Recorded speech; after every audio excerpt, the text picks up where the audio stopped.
नमस्ते ब्लॉग देखते समस्ते आज हूँ इंटरनेशनल योगा डे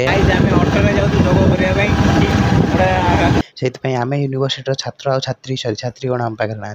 आम छात्र मैंने सब बाहर जाइलु भवानीपाटनार लाल बहादुर शास्त्री स्टाडियम कारण से अनुष्ठित होता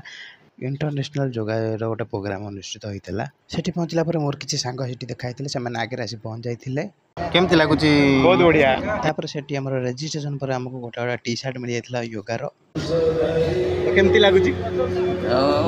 इंटरनेशनल योगा डे आमर आम सब यूनिवर्सिटी पिला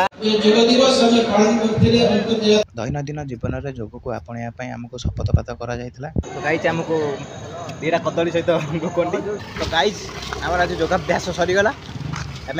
कॉलेज अभिमुखे अग्रसर होचु रही नमस्ते।